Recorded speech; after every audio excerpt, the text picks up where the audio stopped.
What was the larger one? Can you remember? I can't remember. It was on 2 or 3 others, really. I mean, we used to write to each other. We weren't married, but we weren't married till after the war. We only sort of going together. And I also wrote to about 3 other lads that lived in my road and told them about each other, if you know what I mean. Len and there was a very nice young chap in our road when we were growing up. He used to play with us sometimes, not very often, but he was very polite. And he had a mother with a mouth like a fishwife and some younger siblings. But he was, he tried to be a gentleman. When he walked with us, when he was out with us girls and he always made sure he walked on the outside of the curb, which men were supposed to do. But not many boys did that, but he did with us, you know what I mean? Always had, and just before the war he committed suicide.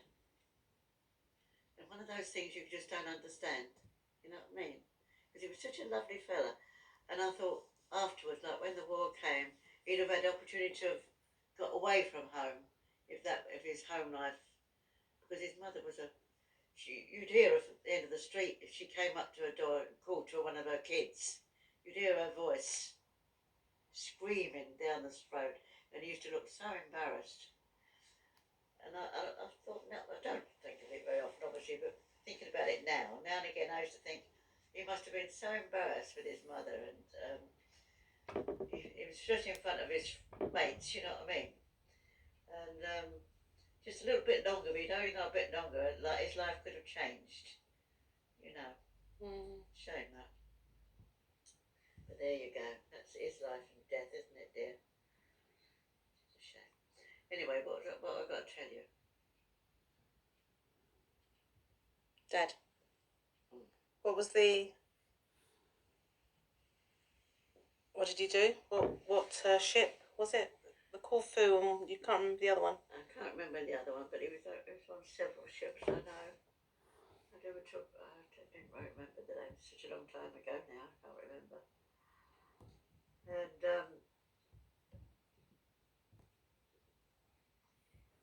let me think. What should I say?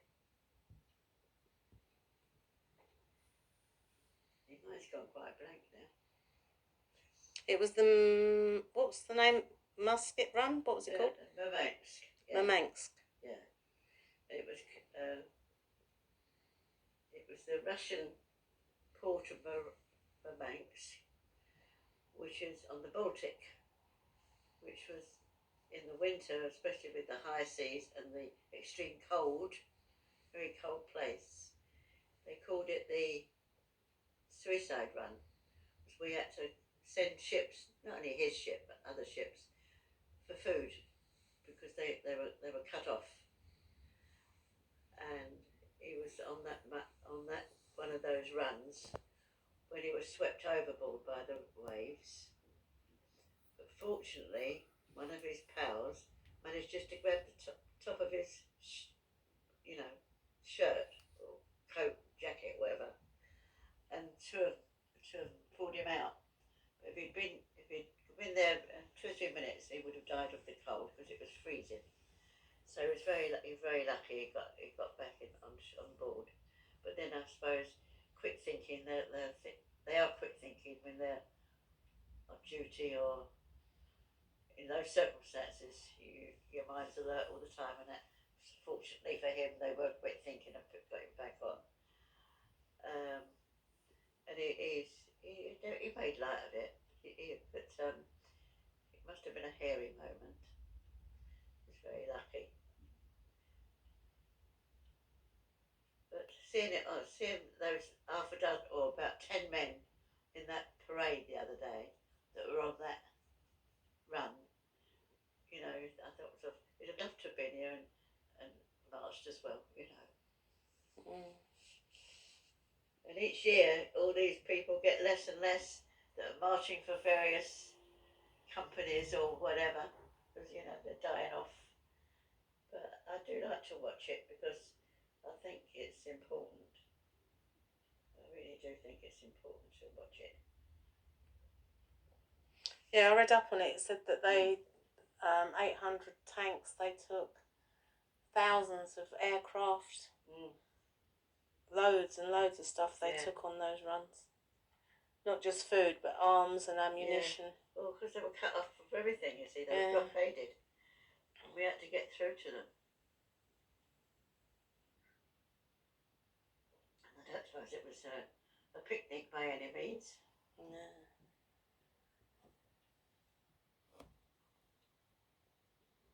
But when he was in the Med, prior to that, he was in the Med. And that's when he had, when he was in Colombo, he was in hospital there, which was Ceylon. And he was in hospital with his teeth. Because he got the gum disease. And that's when they told him what to use on to clean his teeth with. Salt and... bicarb soda. That's what they told him in that hospital, which he did. And so did I. But he didn't have any more mishaps as far as I know. Apart from a couple of torpedoes, he was struck, they fished out twice. So he probably lost a ship or 2 ships.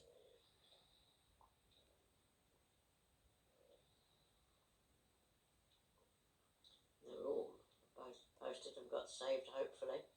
But in the Med, they're nearer other boats, you hope, for rescuing, don't you? If they got torpedoed near Russia, they wouldn't have survived the cold. No.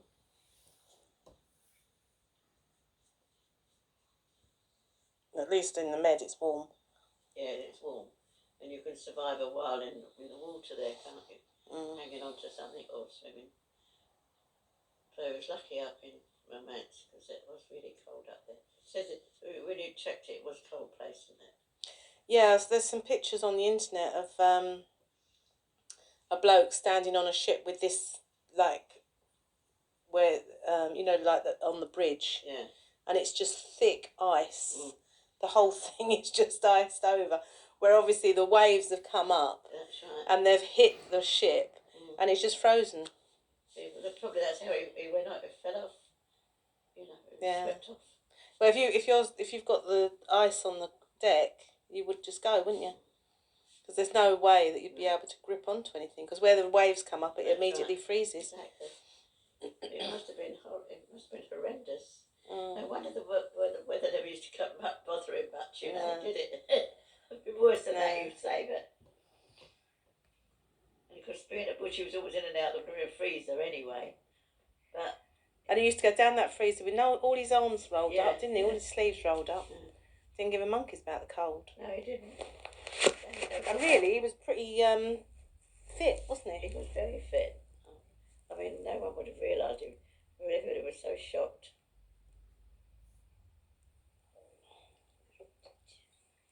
Just something got in his inside. In his kidney, wasn't it?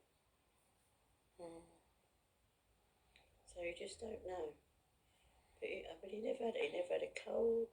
Not really. He had one cold. Oh, and then he was dying. Oh, he was. I remember that. Yeah. He never got a cold. He was so cross. He couldn't believe it. But he never had any childish ailments, No. He used to say he didn't, and I asked Nan, and she said he never did. All the others did, but he didn't. He must have been a carrier, Yeah, probably. And that's why he was never sympathetic, because he never knew what it was to be not well. He really didn't. Oh, pull yourself together, he'd say. You're not dying. You're not dying yet. I mean, he wasn't at all. But he'd never known to be sick. It's not good enough to get so angry about it.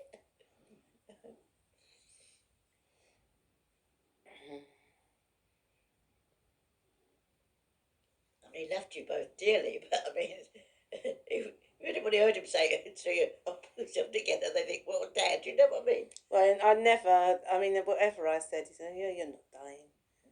Remember when he dropped the teapot on my head? I remember that. Daddy screaming, you'll be all right, you won't die. Oh, Jesus. I still remember that. I think I'd gone under the table for him to pick up his fag. He'd dropped his fag. Get under the table, pick my fag up for me, Deb. And then He was promptly only a drops the toddler. bloody kettle on my head. He was only a toddler. Oh, dear, dear, dear. I remember Funny how that. those things stick in your mind, don't they? That stuck in my mind. Yeah. You can understand how kids that are abused never lose it. Mm. You know, Exactly, abused yeah. children could never use it. Can I'm they? sure they can.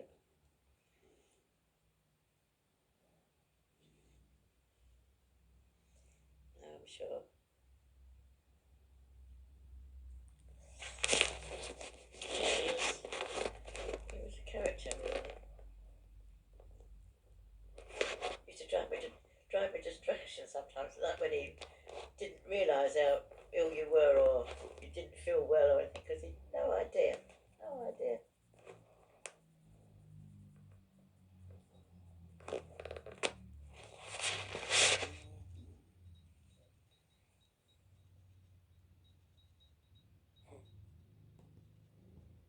Never mind.